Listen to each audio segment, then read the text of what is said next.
So बच्चों, today we will be discussing about de Broglie's explanation of Bohr's second postulate of quantization. ठीक है.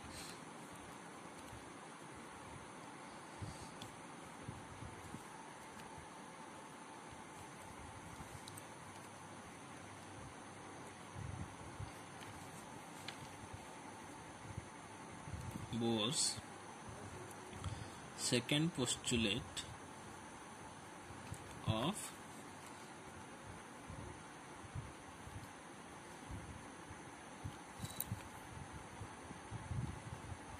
ठीक है.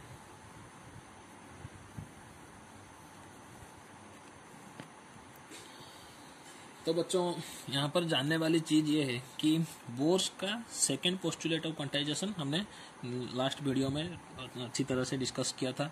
तो वहाँ पर उन्होंने क्या दिया, उनके हिसाब से जो 1930 में उन्होंने 3 पोस्टुलेट्स प्रपोज किए थे, उनमें से the most important one was Bohr's second postulate of quantization. तो उसमें उन्होंने 1930 में ये डिस्क्राइब किया कि the angular momentum of the revolving electron will be equal to integral multiple of h by 2 pi. ठीक है, where n is the positive integer. मतलब n will be equal to 1, 2, 3 और ऐसे ऐसे प्रोग्रेस करता रहेगा. ठीक है. और अगर हम इसे दूसरी तरह से देखें, ये क्या है, l मतलब एंगुलर मोमेंटम. अगर nth ऑर्बिट के लिए निकालना है तो इसे हम बोलते हैं ln. ठीक है. इसको दूसरी तरह से भी लिख सकते हैं in the form of linear momentum. mvn rn will be equal to nh by 2 pi. ठीक है. This was the last expression we have already discussed. जैसे कि यहाँ पर ये न्यूक्लियस है, this is the electron revolving around the nucleus. ठीक है. This is the radius vector. अगर this is the nth orbit, then this will be the radius of the nth orbit. ठीक है. This will be the velocity, linear velocity. ठीक है. vn इसे लिखते हैं. तो एंगुलर मोमेंटम क्या हो जाएगा, mass of the electron into velocity of the electron into radius. ठीक है कि नहीं. So mvn rn will be equal to nh by 2 pi. तो यहाँ पर देखने वाली बात है, जो ये h by 2 pi वाला जो एक्सप्रेशन है, इसे बोर कहाँ से लाए. ठीक है कि नहीं. इसके लिए उन्होंने कोई एक्सप्लेनेशन नहीं दिया कि h by 2 pi जो ln और या mvn rn h by 2 pi का मल्टीपल इंटीग्रल मल्टीपल क्यों होगा, इसको उन्होंने एक्सप्लेन नहीं कर पाए. ठीक है कि नहीं. उन्होंने कोई एक्सप्लेनेशन इसके लिए नहीं दिया. तो डी बोर्गली ने 1923 में 1913 में बोर ने ये वाला प्रपोज किया था फॉर्मूला. ठीक है कि नहीं.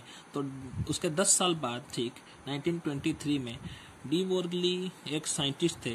डी बोर्गली फ्रेंच फिजिसिस्ट थे वो. ठीक है कि नहीं.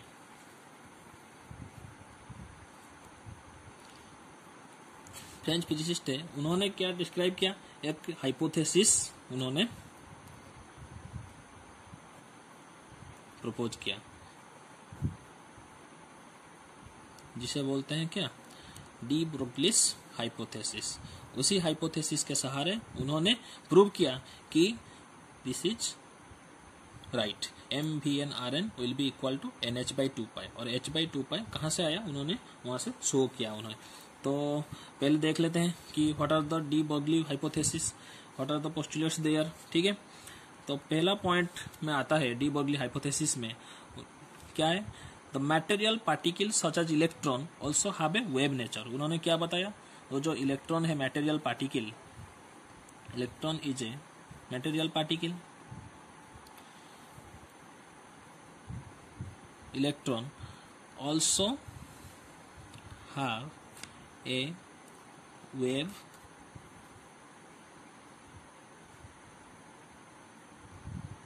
नेचर. ठीक है. तो उन्होंने क्या आर्ग्यू किया, so he argued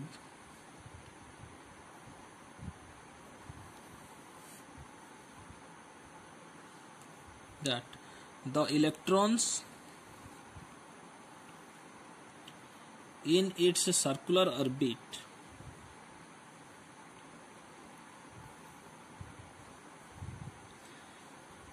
as proposed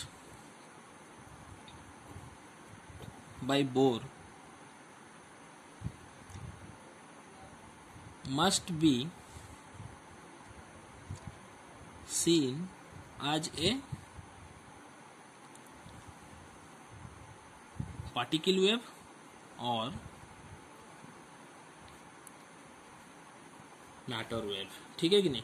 तो यहाँ पर एक इम्पोर्टेंट टर्म आ रहा है बच्चों, पार्टिकल वेव या मैटर वेव। उन्होंने क्या किया, उन्होंने बताया कि इलेक्ट्रॉन तो घूम रहा है न्यूक्लियस के चारों तरफ, लेकिन उन्होंने क्या बताया, ये जो इलेक्ट्रॉन का ऑर्बिट उन्होंने सर्कुलर पाथ में बताया हुआ है, उन्होंने बताया कि the electrons are moving like waves, ठीक है कि नहीं, ऐसे ऐसे करके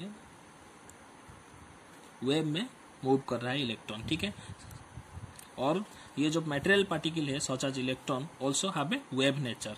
ये इलेक्ट्रॉन को उन्होंने बता दिया एक material particle and it has also a wave nature which is moving in a circular path like a wave, ठीक है। तो उन्होंने तो यहाँ पर देखना चाहिए पहले कि पार्टिकल वेव क्या है। तो आओ बच्चों देखते हैं कि what do you mean bye particle wave.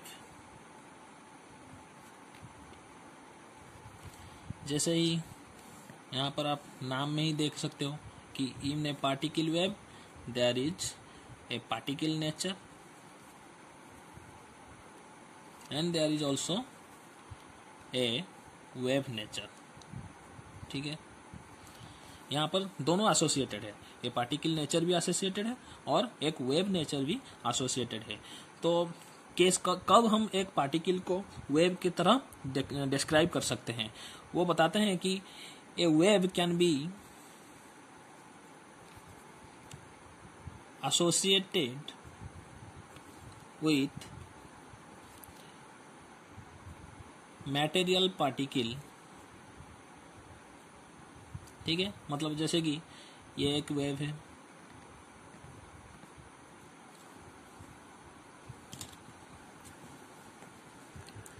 जैसे ये एक पार्टिकल है, ठीक है कि नहीं।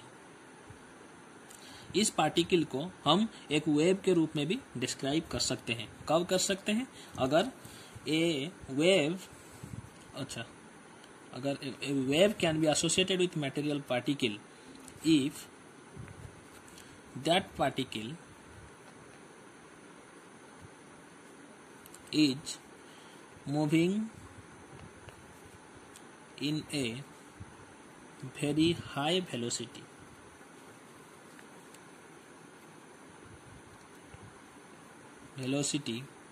which is incomparable to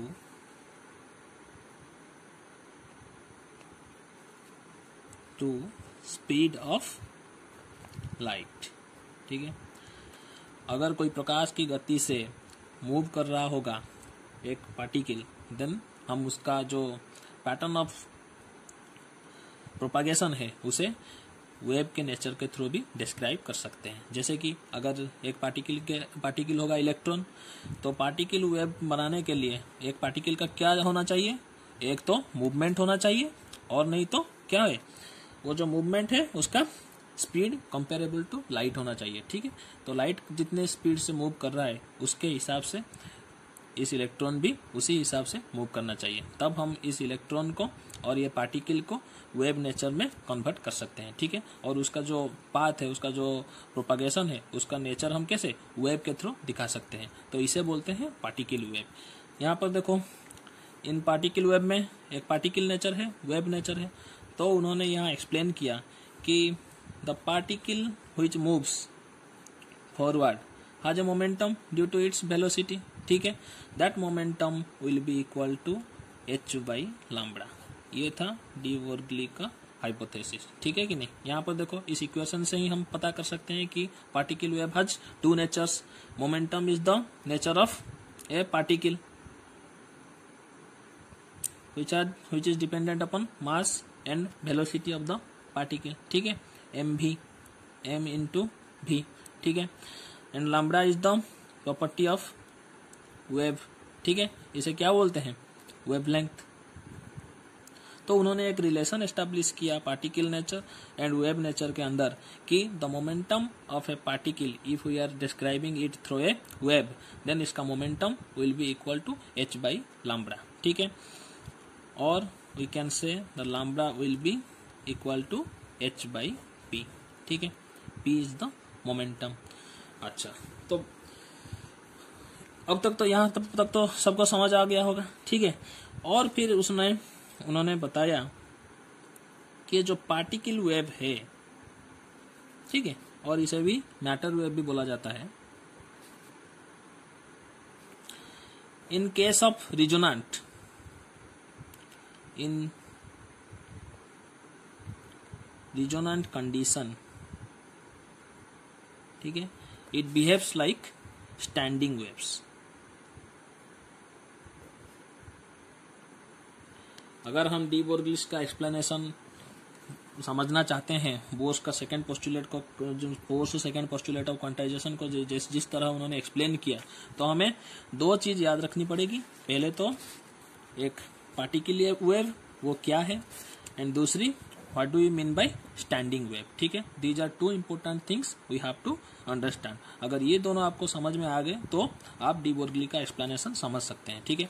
एक तो पार्टिकल वेव आपको पता चल गया कि अगर एक पार्टिकल होगा और वो मूव कर रहा होगा with comparable to the velocity of light, ठीक है कि नहीं, लाइट का वेलोसिटी जितना है उसी के बराबर अगर ये पार्टिकल मूव कर रहा है तो उसका वेव नेचर भी डेवलप करेगा, उसका जो प्रोपागेशन है, उसका जो डायरेक्शन ऑफ फ्लो है, ठीक है, हम उसके वेव नेचर को भी हम निकाल सकते हैं, ठीक है, और उसका नेचर कैसा होगा, वेव के तरह होगा, एसोसिएटेड हो जाएगा।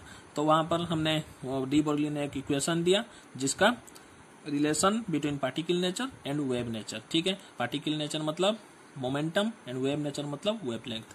तो this is the relation between wavelength and momentum of the particle wave, ठीक है। तो अब आते हैं what do you mean by standing wave. ये particle wave in resonant condition converts to a standing wave. तो स्टैंडिंग वेव क्या है तो आप समझते हैं, ठीक है। तो बच्चों आप देखते हैं what do you mean by standing wave, ठीक है। ये आपका 11th में आप पढ़ चुके होंगे, फिर भी आपको रिमाइंड कर रहा हूँ कि स्टैंडिंग वेव क्या है। जैसे कि ये एक स्ट्रिंग है, ठीक है, यहाँ पर हमने एक स्ट्रिंग को अटैच कर दिया, ठीक है। इफ यू प्लक इट, ठीक है, जैसे कि आप गिटार वगैरह बजाते हो तो आप उसका साउंड प्रोड्यूस करने के लिए क्या करते हो, उसे प्लग करते हो। तो अगर if you plug it then what happens, a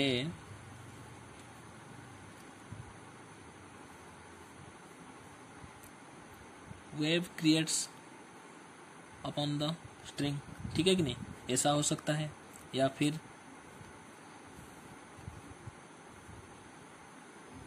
ऐसा भी हो सकता है, ठीक है कि नहीं, या फिर ऐसा वेव क्रिएट हो सकता है, ठीक है, या फिर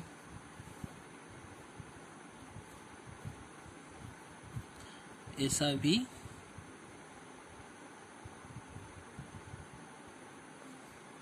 एक वेव क्रिएट हो सकता है, ठीक है।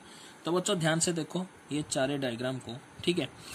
स्टैंडिंग वेव किसे बोला जाता है, अगर the energy created at this point is reflected back to this point then we say that this wave is a standing wave। यहाँ पर आप देख सकते हो, यहाँ पर जितने भी हमने डायग्राम किया है, in diagram 1, diagram 2, in diagram 3, the energy created here is reflected back to that point, the energy created here is reflected back to that point, ठीक है कि नहीं। तो इन सबको हम क्या बोलते हैं, स्टैंडिंग वेव बोलते हैं। इसे हम स्टैंडिंग वेव नहीं बोलते हैं, इसे हम मैं समझाऊंगा आगे क्यों नहीं बोलते हैं, ठीक है। This will B A standing wave, this will B A standing wave, this will B A standing wave, ठीक है। तो स्टैंडिंग वेव पहचानने के लिए हमें क्या चाहिए, 2 पॉइंट नजर रखनी चाहिए। पहला क्या है, first characteristic is only those wavelength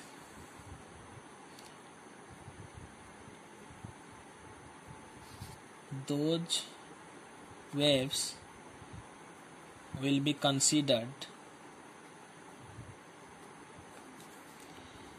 which have nodes at the ends। ठीक है कि नहीं? यहाँ पर देख सकते नोड मतलब ये एक नोड है, ये एक नोड है। In both the ends we find two nodes. ठीक है कि नहीं? यहाँ पर देखो, यहाँ पर भी नोड है, यहाँ पर भी नोड है। हमें बीच वाले नोड को कैलकुलेट नहीं करना है, हमें ये देखना है कि at the two ends we have nodes. ठीक है, यहाँ पर भी एक नोड है, यहाँ पर भी एक नोड है। बट यहाँ पर देखो, यहाँ पर एक नोड तो है, लेकिन यहाँ पर क्या है, नोड डिवाइड हो गया है।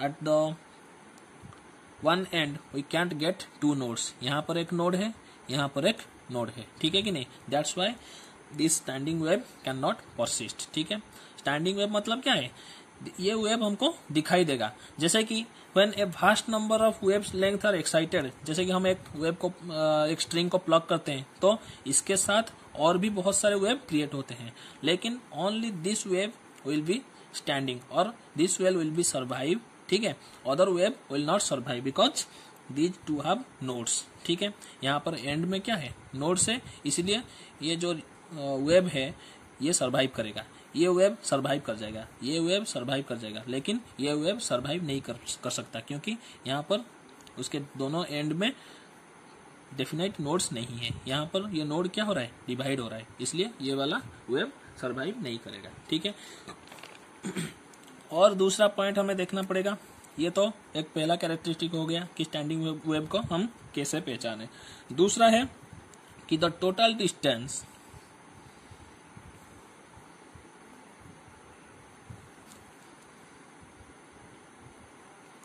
traveled by a wave down the string and back in one, down the string and back in one wavelength, ठीक है, should be integral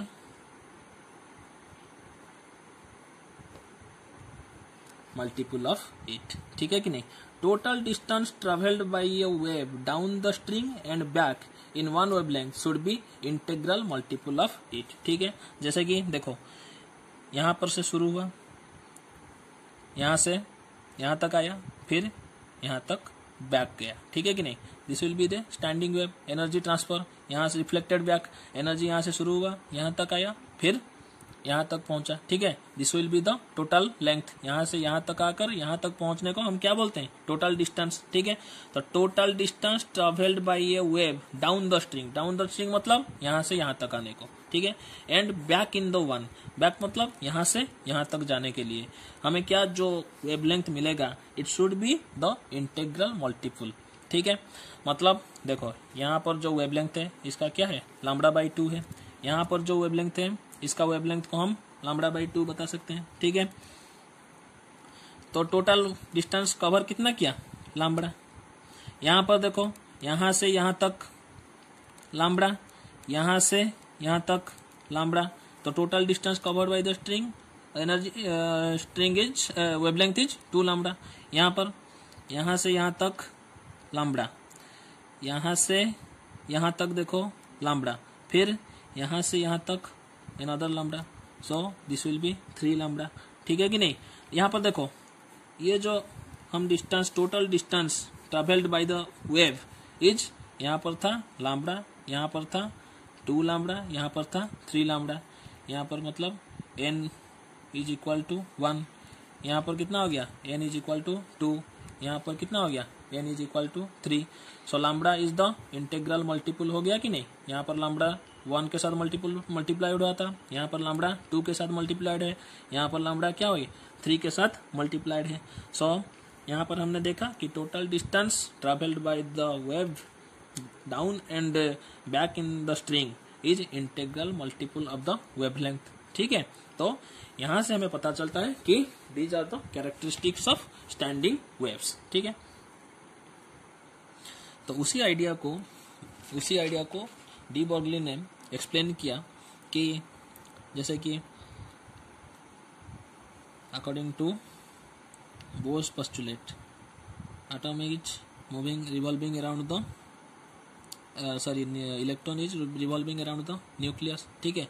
लेकिन यहाँ पर डी ब्रोगली ने क्या बताया कि इलेक्ट्रॉन्स आर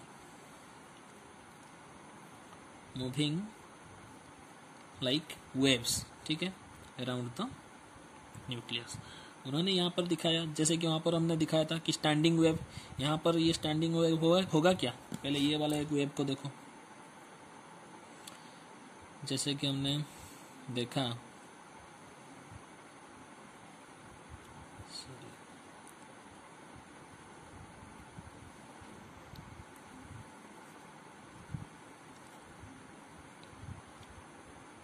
ये एक स्टैंडिंग वेव हो सकता है क्या, नहीं, क्योंकि यहाँ से शुरू हुआ वेव निकलना, लेकिन ये क्या हो गया, यहाँ से यहाँ पर एंड नहीं हुआ, इसका नोड कंप्लीट नहीं हुआ, ठीक है कि नहीं। तो ये एक स्टैंडिंग वेव नहीं हो सकता। उन्होंने क्या बताया डी ब्रोगली ने कि यहाँ पर बोर का ऑर्बिट, यहाँ पर और एक बोर का ऑर्बिट ले लेते हैं फॉर एग्जांपल, ठीक है। यहाँ पर स्ट्रिंग अटैच है, देखो एक यहाँ इस पर, फिर इस पर, फिर इस पर, फिर यहाँ पर अटैच कर दिया, फिर यहाँ पर एक अटैच कर दिया, फिर यहाँ पर एक अटैच कर दिया, फिर यहाँ पर एक अटैच कर दिया। ये स्ट्रिंग को हमने कैसे अटैच किया, यहाँ 2 जगह अटैच कर लिया, यहाँ 2 जगह अटैच कर लिया, फिर यहाँ 2 जगह अटैच कर लिया। तो उन्होंने बताया the electron will move in this way.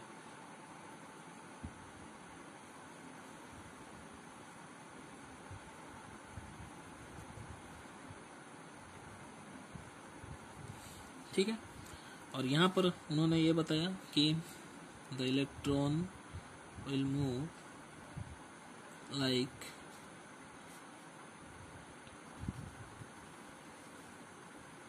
This, ठीक है। जैसे कि बच्चों यहाँ पर आप देख सकते हो कि this is the circular orbit, ठीक है। यहाँ पर है न्यूक्लियस, इसका रेडियस को हम बता कर सकते हैं r, ठीक है। तो इसका सर्कमफेरेंस कितना हो जाएगा, एक सर्कल का सर्कमफेरेंस कितना होगा, 2 पाई r, ठीक है।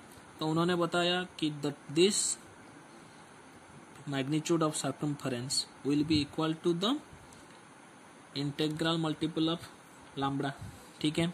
इस जो वेव यहाँ पर सर्कुलेट हो रहा है, इस वेव का टोटल डिस्टेंस उन्होंने बताया। तो यहाँ पर देखो इस वेव का टोटल डिस्टेंस कितना है, यहाँ से शुरू हुआ यहाँ तक 1 लैम्ब्डा, ठीक है। फिर यहाँ से शुरू हुआ यहाँ तक वेवलेंथ कितना, लैम्ब्डा। यहाँ से शुरू हुआ यहाँ तक वेवलेंथ कितना, लैम्ब्डा। यहाँ से शुरू हुआ यहाँ तक वेवलेंथ कितना, लैम्ब्डा। समझ रहे हो कि नहीं। अरे बच्चों यहाँ से शुरू हुआ वेव, ठीक है, खत्म कहाँ से हुआ, यहाँ पर, यहाँ से यहाँ तक को हम लैम्ब्डा बोलते हैं कि नहीं। Wavelength 1 crest 1 ट्रॉ lambda, 1 crest 1 ट्रॉ lambda, ठीक है। 1 क्रेस्ट 1 ट्रॉ लैम्ब्डा, 1 क्रेस्ट 1 ट्रॉ लैम्ब्डा। तो टोटल वेवलेंथ कितना हमारा हो गया, 4 लैम्ब्डा, ठीक है कि नहीं। उनका बताने का मतलब ये था कि this circumference of the circular orbit will be equal to the total wavelength of this wave, ठीक है कि नहीं। तो यहाँ पर देखते हैं इसका सर्कमफेरेंस कितना है, वही मतलब r ले लो, पकड़ लो r, रेडियस r अगर होगा तो सर्कमफेरेंस कितना है 2 पाई r, ठीक है। तो टोटल वेवलेंथ कितना है इसका, यहाँ से 1 क्रेस्ट एंड 1 ट्रॉ लैम्ब्डा, फिर 1 क्रेस्ट 1 ट्रॉ लैम्ब्डा, फिर 1 क्रेस्ट 1 ट्रॉ, क्या हो गया lambda. This will B 3 lambda, ठीक है कि नहीं। तो आओ देखते हैं कि डिफरेंट ऑर्बिट में कैसा कैसा वेव क्रिएट होता है, और उसी के हिसाब से उन्होंने कैसे निकाला कि MVR will be equal to NH/2 pi, ठीक है। नेक्स्ट पेज में करते हैं उनका डेरिवेशन। तो जैसे कि मैं पहले बता चुका हूँ, क्या 2-3 चीज़ों को याद रखना चाहिए। First one is according to de Broglie the electron moving in this circular orbit are regarded as particle wave, ठीक है। In resonant condition the particle waves behave like the standing waves. जैसे कि कुछ देर पहले हम बात कर चुके हैं कि what are the standing waves, ठीक है। Energy reflected back to the same point when it is created in waves, ठीक है। और ये जो स्टैंडिंग वेव्स है उनका पैटर्न को, जो पार्टिकल वेव है ये स्टैंडिंग वेव्स को क्या करेगा, पैटर्न को फॉलो करेगा, और इट इज एनालोगस टू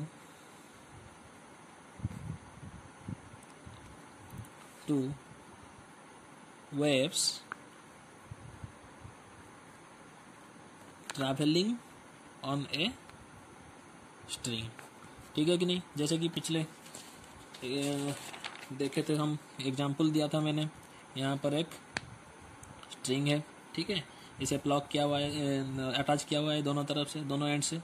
तो इस तरह का एक स्टैंडिंग वेव फॉर्मेशन हो सकता है, या फिर इस तरह का एक स्टैंडिंग वेव फॉर्मेशन हो सकता है, ठीक है, या फिर इस तरह का एक स्टैंडिंग वेव फॉर्मेशन हो सकता है। How you find that it is standing wave? Because at both the ends nodes are present, ठीक है, and the total distance travelled by this wave कितना है, लैम्बडा। इसका टोटल डिस्टेंस 2 लैम्बडा, इसका total distance lambda lambda lambda, ये कितना है 3 lambda, ठीक है। तो उन्होंने क्या बताया, जो पार्टिकल वेव है स्टैंडिंग वेव के हिसाब से वो चलता है, and this is analogous to wave travelling in a string, ठीक है। ये जो स्ट्रिंग में वेव जैसे ट्रैवल कर रहा है वैसे ही ऑर्बिटल के हिसाब से पार्टिकल वेव भी ट्रैवल करता रहेगा। देखते हैं अभी फॉर एग्जाम्पल, यहाँ पर देखो, दिस इज द न्यूक्लियस, ठीक है। पहला ऑर्बिट को देखते हैं, this is the first orbit, ठीक है। n will be equal to 1, ठीक है। This is the radius, first orbit के लिए रेडियस लेंगे r1, ठीक है। तो कैसे होता है, द वेव मूव्स लाइक, पहले स्ट्रिंग में देखो यहाँ पर n क्या है, 1 है, ठीक है, that's why this is lambda. यहाँ पर n कितना है, 2 है, यहाँ पर n कितना है, 3 है, इंटीग्रल मल्टीपल होना चाहिए, ठीक है। तो n इक्वल टू 1 के लिए स्ट्रक्चर देखो कैसा है, ऐसा आकर ऐसे गया, तो यहाँ पर भी अगर यहाँ से वेव शुरू हुआ, दिस विल बी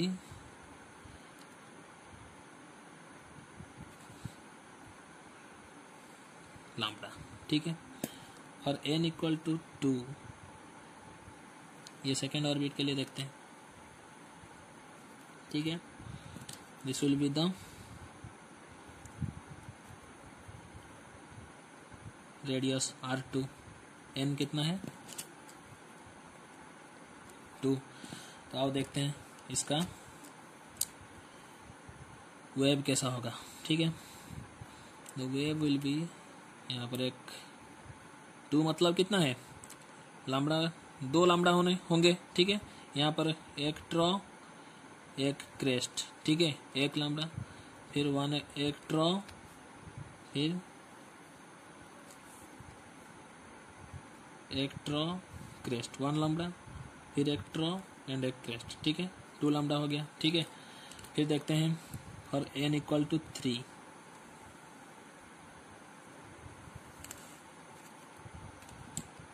हाथ से बना रहा हूँ इसलिए इतना एक्यूरेट नहीं हो पा रहा है वेव का जो उसका फिगर है, ठीक है कि नहीं। तो मैनेज कर लो थोड़ा, यहाँ पर आ जाएगा r3, radius of third orbit, n is equal to 3। तो इसका वेव डायग्राम कैसे बनेगा देखो, सॉरी, 1 ट्रॉ क्रेस्ट, ठीक है, एक ट्रॉ एक गया, ये दूसरा, फिर 1 ट्रॉ 1 क्रेस्ट, ठीक है। देख रहे हो फॉर n इक्वल टू 3 कितना वेवलेंथ कितना आ रहा है, lambda plus lambda 2 lambda plus lambda 3 lambda, ठीक है कि नहीं, आ रहा है कि नहीं।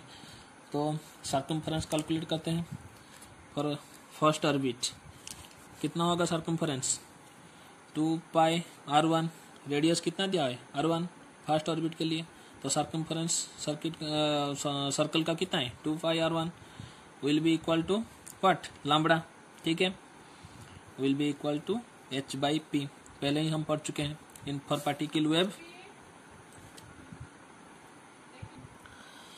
ये कहाँ से आया, आपको समझ में आया कि नहीं। लास्ट पेज में मैंने बताया था कि 2 pi rn is equal to n lambda, ठीक है।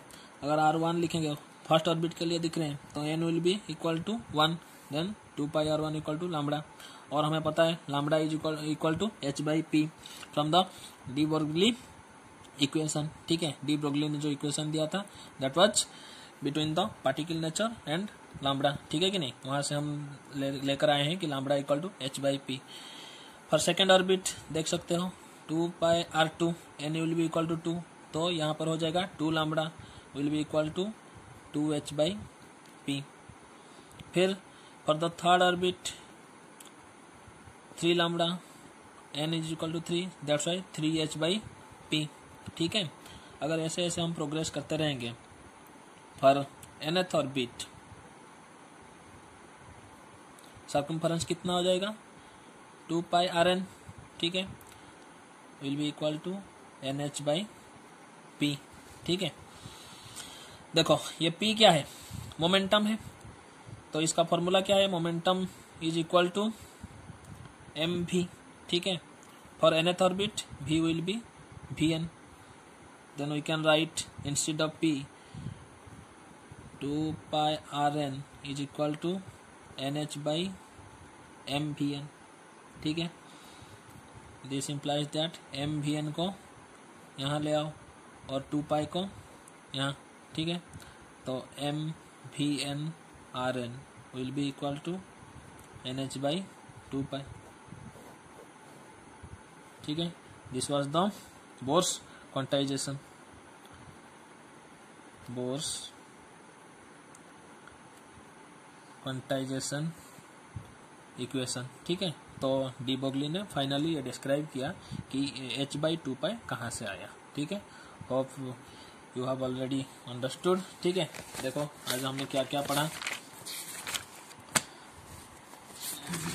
फर्स्ट हमने देखा कि de Broglie's explanation for Bohr's second postulate of quantization, वहां से हमने क्या बोर्स ने क्या प्रपोज किया था mvn rn equal to nh by 2 pi, h by 2 pi कहाँ से आया उसके उन्होंने कोई एक्सप्लेनेशन नहीं दिया, तो de Broglie hypothesis de Broglie ने उनका क्या हाइपोथेसिस दिया कि electrons are moving in the orbit as according to the Bohr but not in circular path, but they have a particle nature which is also associated with wave nature, ठीक है। तो हमने बताया कि पार्टिकल वेव के बारे में, what is particle wave, that particle wave has two natures, one is particle nature, another is wave nature.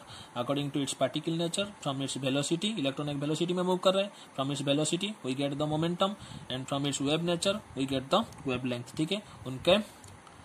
उनका एक रिलेशन एस्टेब्लिश किया डी ब्रोगली ने, यही है डी ब्रोगलीस इक्वेशन, ठीक है कि नहीं। उन्होंने एक रिलेशन एस्टेब्लिश किया लैम्बडा और पी के बीच, ठीक है। ये वाला रिलेशन हम बाद में पुट किए हुए हैं, आपको देखना पड़ेगा, ठीक है। तो यहाँ पर पहले पार्टिकल वेव क्या है ये पता कर लो, स्टैंडिंग वेव क्या है ये भी अच्छी तरह से याद कर लो, बहुत अच्छा कॉन्सेप्ट है, ठीक है। फिर यहाँ पर हमने बताया कि what do you mean by standing wave, energy is reflected back from that point from what it was initiated, यहाँ से इनिशिएट हुआ था, यहाँ फिर बैक कर गया, इसलिए इसे स्टैंडिंग वेव बोला जाता है, ठीक है। कैसे हम पहचानते हैं स्टैंडिंग वेव को, दो नोड होना चाहिए और वो जो टोटल वेवलेंथ है वो that will be the integral multiple of the single wavelength, ठीक है। यहाँ पर टोटल वेवलेंथ क्या है लैम्बडा, n का वैल्यू 1 है, 2 है यहाँ पर n का वैल्यू, फिर 3 आया, ठीक है। These are the integral multiple, ठीक है। फिर हमने दिखाया कि ये जो फिर दूसरा जो फार्मूला एक्सप्लेनेशन उन्होंने डिस्क्राइब किया डी ब्रोगली ने, क्या डिस्क्राइब किया कि ये जो सर्कुलर ऑर्बिट है उसका circumference will be equal to the total wavelength of the wave. ठीक है, तो टोटल ये वाला सर्कमफरेंस है 2 pi r, total wavelength will be n lambda. यहाँ से हमने फॉर्मूला गेट किया कि 2 pi r n is equal to n lambda. इसे भी हमने बाद में पुट किया। यहाँ पर देखो फर्स्ट ऑर्बिट के लिए क्या हुआ, टी पर pi r one 2 pi r one will equal to lambda, lambda equal to h by p, जैसे कि डी बर्नौली इक्वेशन से हमें ये मिला है। फिर R2 के लिए N2 N3 ऑर्बिट के लिए निकाला, फिर nth ऑर्बिट के लिए फाइनल इक्वेशन हमने मिला क्या, MVNRN equal to NH/2 pi. So this is all for today, take care.